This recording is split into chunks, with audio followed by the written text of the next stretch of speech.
اچھا، یہ جو بچوں کو کالا ٹیکا لگانا اور علم نجوم وغیرہ اس کیا طرح لگوانا؟ بچوں ٹکا کو جو کالا ٹیکا لگاتے کدھر ہیں، لگاتے ہیں مطلب ماتھے پہ یا سائڈ پہ جو ٹکا؟ تل وہ تل کس لیے نہیں، لگاتے ہیں؟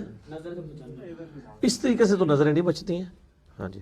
یہ وہ بدشگونی میں آئے گا، کس میں آئے گا یہ؟ نہیں کرنا چاہیے، بدعت ہیں یہ ساری، اس طرح کی چیزیں بالکل بدعت ہے. اور علم نجوم جو ہے اس کا کیا حقیقت ہے؟ کوئی اسلام میں حقیقت نہیں. بخاری مسلم میں حدیث ہے کہ نبی علیہ السلام نے فرمایا کہ صبح فجر کے وقت آیا، آپ نے فرمایا کہ دو قسم کے لوگوں نے صبح کی ہے. ایک وہ لوگ ہیں جنہوں نے کہا ان ستاروں کی وجہ سے بارش ہوئی ہے، انہوں نے اللہ کے ساتھ کفر پہ صبح کی ہے. اور دوسرے قسم کے وہ لوگ ہیں جنہوں نے کہا کہ اللہ نے یہ بارش کی ہے، وہ اللہ سے ایمان کے ساتھ انہوں نے صبح کی ہے. تو ستاروں کی وجہ سے کچھ بھی نہیں ہونا، نہ کوئی کچھ کر سکتا ہے اور نہ ان چیزوں کا کوئی عمل دخل ہے. یہ تو سب کچھ اللہ کے، مطلب ستارے تو بیچارے لاچار ہیں، ان کو تو خود نہیں پتا کہ ان کے ساتھ آگے کیا بننی ہے. بلیک ہولز میں انہوں نے ختم ہو جانا ہے، انہوں نے ٹوٹ جانا ہے. ان کی گردش کے ساتھ کوئی چیزیں یہ جڑی ہوئی نہیں ہیں. اللہ نے اپنے غیب کے پردے اپنے پاس رکھے ہیں، غیب کی کنجیاں اس کے پاس ہیں. صرف نبیوں کو وہ دیتا ہے اور وہ بھی جتنا بتا دیتا ہے وہ ہے، اس کے بعد کوئی ایسا ذریعہ. اللہ کے علاوہ بھی کسی سے غائب میں ڈرنا شرک ہے، اس کی قسم ہوگی؟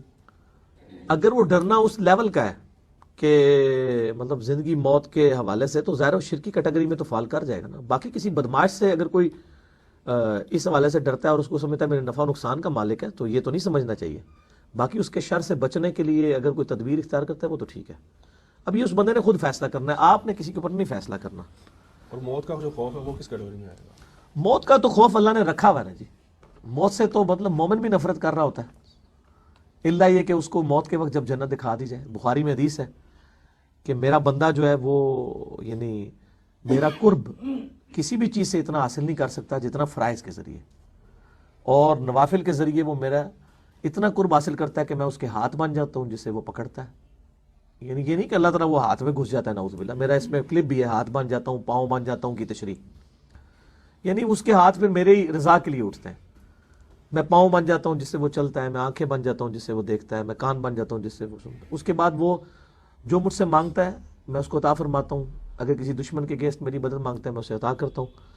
اور مجھے کسی بھی اللہ ہونے کے باوجود، کہ حالانکہ اللہ تعالیٰ تو ہر چیز پہ قادر ہے، مجھے کسی چیز پہ تردد نہیں ہوتا سوائے جب میں کسی مومن کی روح قبض کرتا ہوں کہ میرا بندہ جو ہے وہ موت کو ناپسند کر رہا ہوتا ہے، جبکہ میں اس کے لیے پسند کرتا ہوں کہ اسے موت دے کے اپنے پاس لے آؤں. یا ایتھا النفس المطمئنہ ارجعی الی ربک راضیۃ مرضیہ فادخلی فی عبادی وادخلی جنتی. ظاہر زندگی تو ہر بندے کو عزیز ہے، یہ ہماری انسٹنکٹ میں ہے. موت سے ہر بندے کو ڈر لگتا ہے. موت سے اس لیے ڈر کہ انسان زندہ رہنا چاہتا ہے، اور ظاہر زندہ رہے گا تو نیک اعمال کرے گا اور آخرت کا ذخیرہ بنائے گا. تو بہرحال اس اعتبار سے اگر کوئی موت سے ڈرتا ہے کہ بھئی مجھے مرنا نہیں چاہیے، اور آخرت میں اگر اس کو اللہ سے انعام ملنے کی امید ہے تو پھر تو وہ ٹھیک ہے، وہ کرے گا. قرآن پاک میں بھی آیا کہ اللہ تعالیٰ نے فرمایا جو ریاکاری کے لیے معاملات کرتے ہیں تو اللہ تعالیٰ فرماتا ہے وہ اپنی نیکیاں اس طریقے سے ضائع کر دیتے ہیں جیسے اگر تم میں سے کوئی بندہ ہو اور اس کے چھوٹے چھوٹے بچے ہوں. قرآن میں اللہ نے اس کی مثال بیان کی ہے، اور اسے اندیشہ ہو کہ میری موت کا وقت قریب آ گیا، میرے بچوں کا میرے بعد کیا بنے گا. تو اس طریقے سے جو فکر لاگ ہوتی ہے، اسی والے سے نیکیوں کی بھی حفاظت کرنی چاہیے، ریاکاری میں نیکیوں کو ضائع نہیں کرنا چاہیے. تو ظاہر اللہ نے اپنی یعنی انسان کے اسٹکٹ میں یہ باتیں ڈالی ہیں کہ انسان یعنی اس طرح کی چیزوں کے بارے میں کانشیس رہتا ہے. باقی موت کی بندے کو اس حوالے سے آرزو ہونا کہ جنت ملے گی وہ تو ہونی چاہیے. وہ تو قرآن میں یہودیوں کو کہا گیا کہ اگر تم واقعی اللہ کے چاہیتے ہو تو موت کی تمنا کرو. تو صحابہ کرام تو کرتے تھے. اس حوالے سے تو جائز ہے کہ صحیح بخاری میں حضرت عمر فاروق رضی اللہ عنہ کہتے تھے اے اللہ مجھے یہ جو ہے وہ شہادت کی موت دینا اور مدینہ شریف میں موت دینا، کیونکہ مدینہ شریف والوں کی شفاعت ہوگی نا، صحیح مسلم میں حدیث ہے. تو دعا مانگا کرتے تھے.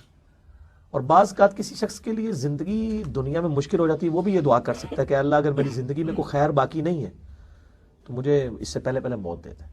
وہ جو موت کی تمنا سے منع کیا گیا وہ بغیر وجہ کے، یعنی کوئی اگر کرتا ہے کہ اللہ مجھے مار دے میں مر جاواں، بعض لوگ کہتے ہیں نا، تو وہ چیز وہ تو زندگی کی پھر وہ ہے. لیکن اگر کسی کے لیے زندگی اجیرن ہو گئی ہے، تکلیف برداشت کرنا مشکل ہوا ہے، تو وہ اس طرح کے الفاظ اگر کہتا ہے کہ اللہ میرے لیے آسانی کر دے تو جائز ہے، کوئی مسئلہ نہیں ہے. امام بخاری نے خود دعا کی تھی جب ان کے لیے مشکل وقت ہو گیا تھا. اس زمانے میں تو امام بخاری کے اتنے حاسدین تھے کہ جس شہر میں جاتے تھے وہ پہلے کہتے تھے ادھر آنے کی ضرورت نہیں ہے. لیکن آج ان لوگوں کو کوئی نہیں جانتا، ان کے مخالفین علماء کو، ان بزرگوں کو کوئی نہیں جانتا. بخاری بخاری ہر طرف ہو رہی ہے. اچھا میں آپ کو بتاؤں جتنے لوگ بڑے دنیا میں اس طرح کے گزرے ہیں اپنے زمانے میں مردود ہی رہے ہیں، وہ بعد کے لوگوں کو ان کی قدر آئی ہے. بہت کم لوگ ہیں کہ جنہوں نے وقت میں ان کو پہچان لیا کہ یار یہ بندہ اس حوالے سے کام کر رہا ہے. جب نبیوں کے خلاف لوگ کھڑے ہوئے ہیں تو نبیوں سے تو اعلیٰ کوئی بھی نہیں. تو جو اہل حق کے لیے آواز حق کی بلند کرتے ہیں ان کے خلاف بھی لوگ کھڑے ہوں گے.